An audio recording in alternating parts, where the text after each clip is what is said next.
suivi encore hier des morts dans votre zone. Une opération qui s'est passée pendant la journée. On peut dire que les ADF ou bien l'ennemi a déjà changé le mode opératoire? Le mode opératoire n'a pas encore changé. Mais plutôt, il faut reconnaître que les forces armées de la République démocratique du Congo sont en train d'abattre un grand travail. Et jusqu'à hier, nous en étions au 31e jour sans cas de massacre.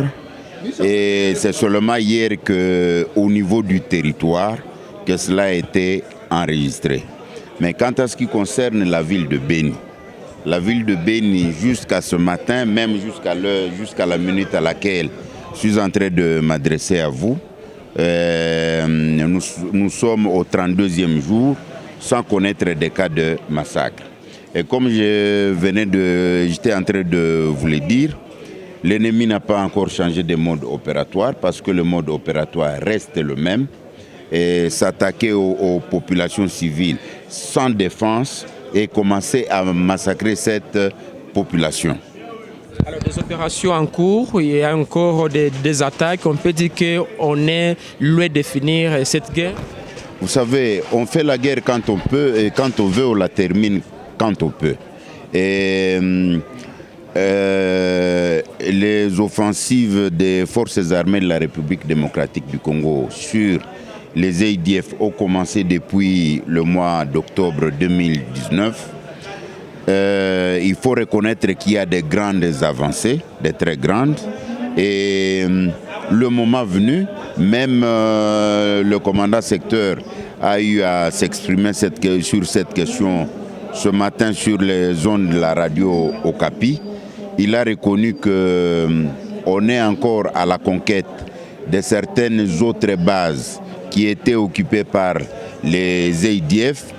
Nous ne pourrons considérer que la guerre contre les ADF aura été clôturée quand effectivement toutes les bases qui jusqu'alors étaient occupées par les ADF auront été conquises par les forces armées de la République démocratique du Congo.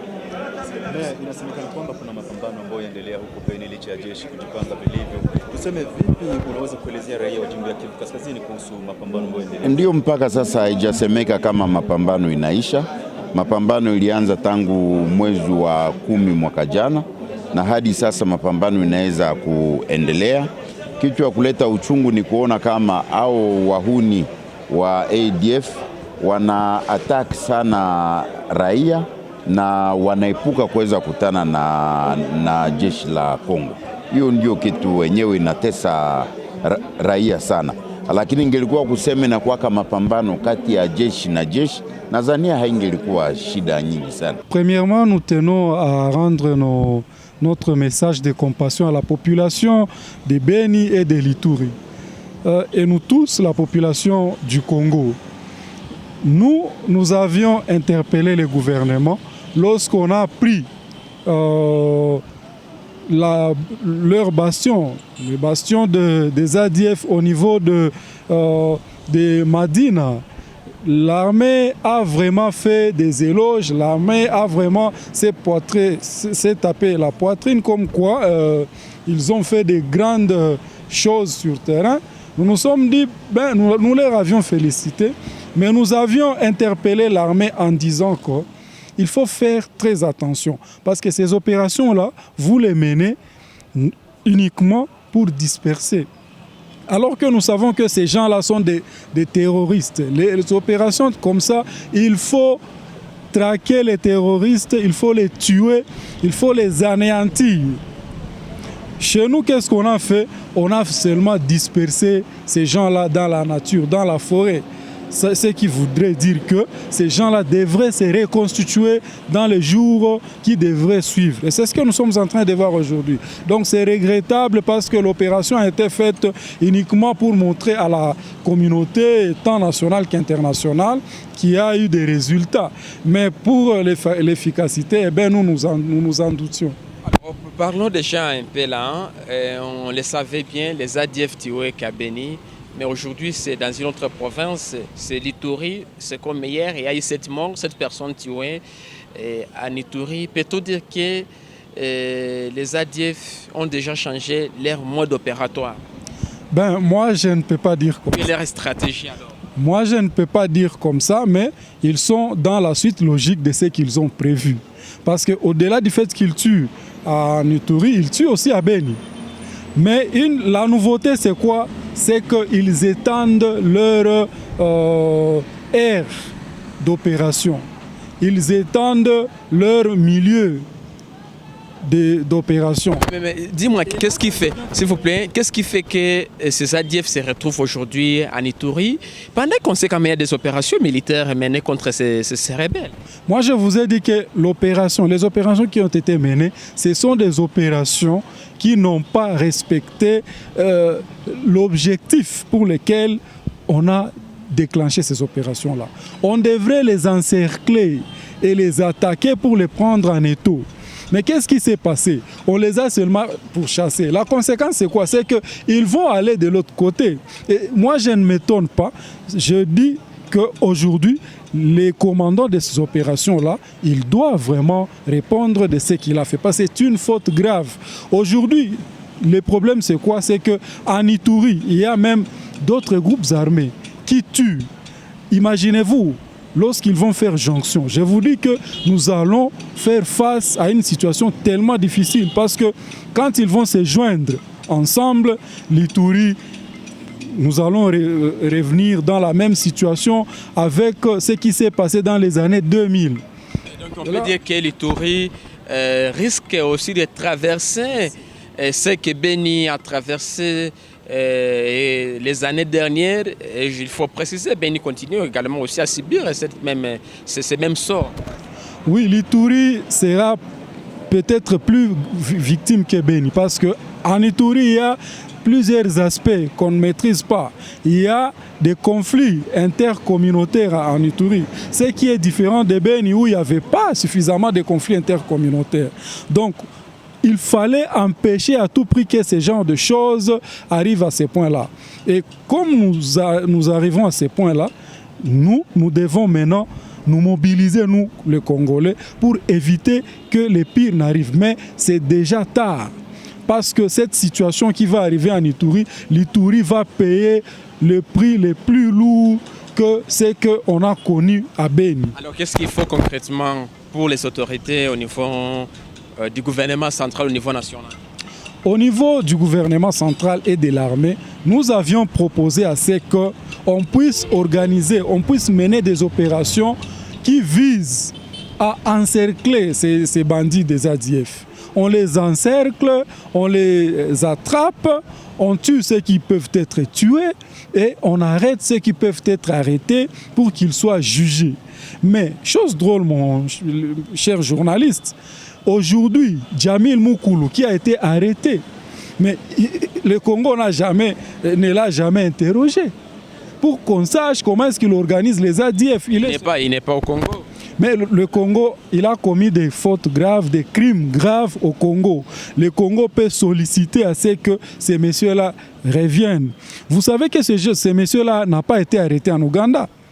Il a été arrêté ailleurs, je pense qu'au Kenya.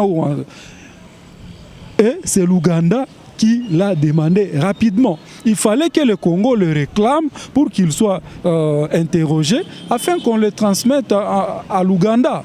Mais qu'est-ce qui s'est passé? On a laissé à ce qu'il aille en Ouganda et l'Ouganda ne nous donne pas suffisamment des informations. Et on va vous dire que monsieur le président est en train de faire de missions de conciliation, de négociations entre le Rwanda et l'Ouganda, pendant que chez nous, ça ne va pas. Voilà des problèmes essentiels auxquels nous invitons Félix Tshisekedi à prendre ses responsabilités en main.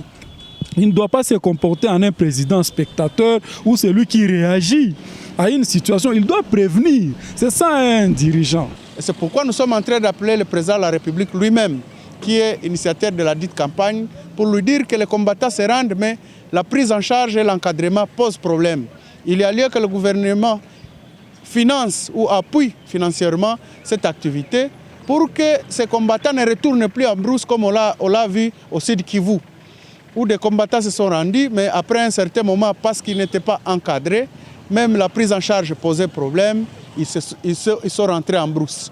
Parce qu'ils ont vu que même l'État n'affiche pas l'attitude de pouvoir s'occuper d'eux. C'est pourquoi nous sommes en train de demander au président de la République et à tous les partenaires au secteur de sécurité et de paix, ici au Nord Kivu et au Sud Kivu, pour qu'ils mettent les mains à la pâte, qu'ils appuient l'encadrement et la prise en charge des ex-combattants dans les centres de cantonnement où ils sont en train d'être regroupés. Y a-t-il un danger si une fois ces gens qui se rendent retournent encore dans la brousse? Effectivement, ça sera un cycle infernal de l'insécurité. Parce qu'une personne qui dispose de munitions, de guerre, d'armes et consorts, être en brousse sans être contrôlé, ce sont eux qui commettent des exactions sur la population civile. Vous savez que nous sommes dans une zone à principale activité agro-pastorale. Alors, quand ces gens sont en brousse, c'est que les paisibles populations n'iront plus au champ parce qu'ils s'occupent des travaux champêtres. Et que donc, le cycle de violence, le cycle de viol, de meurtres, d'assassinats va continuer parce que, tout simplement, ces gens restent toujours en brousse. Raison pour laquelle nous devons dire au gouvernement de tirer les dividendes de ces redditions et encadrer, même prendre en charge ces ex-combattants pour qu'ils ne nourrissent plus d'ambition de retourner en brousse où ils se rabattent chaque jour sur la paisible population. En tout cas, c'est l'anomalie qui a toujours équimé le programme DDRR ici. Vous savez que la société civile est en train de reprocher à ce programme d'avoir initié beaucoup de mécanismes, mais qui ne s'occupaient pas réellement des combattants et des mécanismes qui dilapidaient assez de fonds sans rien faire. Donc, pour le président de la République, il devait comprendre que l'encadrement ou même la prise en charge de ces ex-combattants devait être d'abord communautaire. Il ne faut pas qu'on amène ces combattants encore à Kitona et ailleurs, très loin de leur milieu, là où ils devaient être réinsérés, parce que ça va poser problème. Nous pensons que le président de la République, en initiant cette campagne, il venait de prendre toutes les dispositions pour que ceux qui vont se rendre soient bien encadrés. Mais en ce moment, nous sommes quand même au regret de voir que ces combattants sont abandonnés à leur triste sort. Et ils constitueront encore un danger à la population civile. Cela s'est reproduit à Kirumba, où même un ex-combattant a tiré sur un civil. Donc, je crois que le président de la République va tout mobiliser, tout le gouvernement va se mobiliser et mobiliser les moyens, et même la communauté internationale pour nous appuyer dans ces démarches de vouloir encadrer et prendre en charge ces ex-combattants pour qu'ils rentrent dans la vie civile. Parce que pour nous, nous ne voulons plus voir un ex-combattant entrer au sein de l'armée directement. Ils doivent rentrer dans la vie civile, ils doivent passer à un processus d'observation pendant 2 ou 3 ans, en fait de rédiger la demande personnelle. Chaque combattant doit rédiger sa demande personnelle s'il veut rentrer dans l'armée. Et non prendre ces combattants et les ramener directement au sein de l'armée, des forces armées de la République démocratique du Congo. Donc pour nous, nous sommes en train de marteler pour dire au président de la République, dans l'urgence, il doit mobiliser les moyens pour la prise en charge et l'encadrement de ces ex-combattants qui sont en train de se rendre. Merci. Oui, bien sûr, c'est la vigilance tout azimut. Je demanderai à tout le monde qui est ici de rester vigilant. Parce que quand les gens perçoivent énormément d'argent pour, soi-disant, venir faire la paix, venir protéger les populations, il faut qu'ils fassent bien leur travail. S'ils ne font pas leur travail, nous devons tout azimut leur dire de dégager et de partir. Mais s'ils font très bien leur travail, ils sont les bienvenus. Parce que nous avons besoin de la paix. S'ils peuvent nous aider à récupérer la paix, ils sont les bienvenus. Oui, je crois qu'il y a lieu vraiment d'encourager le nouveau chef de l'État. Il est plein de bonne volonté. Il y a lieu d'encourager et de soutenir nos FARDC. Il y a plein de bonne volonté. Ils sont en train de mener des victoires partout là où ils sont sur le front. Moi, j'ai été à Beni pendant 10 jours, accompagner les FARDC pour lancer les hostilités. Notre travail à nous, les députés, c'était de dire à la population de soutenir les FARDC, travailler avec les FARDC. Mais comme je le dis tous les jours, aussi longtemps qu'il y aura des infiltrés dans notre armée, il sera difficile de gagner cette guerre. Comment voulez-vous dire à un braconnier d'aller garder le parc? Il va exterminer toutes les bêtes du parc. Et c'est ce qui se passe avec notre armée. Mais il y a aussi des soudjas, comme on dit. Il y a des Congolais qui sont là-bas et qui veulent qu'il y ait la paix chez nous. Mais moi, je vais encore dire que la paix, c'est le travail de tout un chacun. Tel que nous sommes ici, chacun doit se dire quelle va être ma part pour que la paix revienne au Nord Kivu. On ne doit pas regarder que les FARDC, on ne doit pas regarder que le président Tshisekedi. Nous devons maintenant nous dire, chacun là où il se trouve, qu'est-ce que je dois faire pour que la paix revienne au Congo. Donc c'est l'affaire de tout le monde. Je vous remercie. D'abord, le message essentiel, c'est la paix. Et la paix demande l'implication de chacun d'entre nous, même de vous qui m'avez posé la question. Parce que si vous ne passez pas un message de paix à travers vos médias, tout le monde, vous avez un grand rôle à jouer. Beaucoup de gens peuvent être déviés. Donc la paix, mais la paix passe par des sacrifices, le dialogue, la considération de l'autre et surtout la compréhension que sans cette paix-là, on ne peut pas évoluer. On peut bien dire slogan de changement, développement, croissance économique. Tout ceci ne peut être possible qu'avec la paix. Donc voilà, le message c'est celui-là. C'est vrai, l'insécurité est toujours là, mais au niveau de Kinshasa, nous ne cessons de le dire, et que ce soit à Beni, que ce soit au Sud Kivu, au Kasaï ou à Rutshuru, comme vous venez de le dire, le message est toujours transmis. Mais évidemment, c'est un processus. C'est vrai que les gens sont pressés pour qu'ils trouvent une solution immédiate.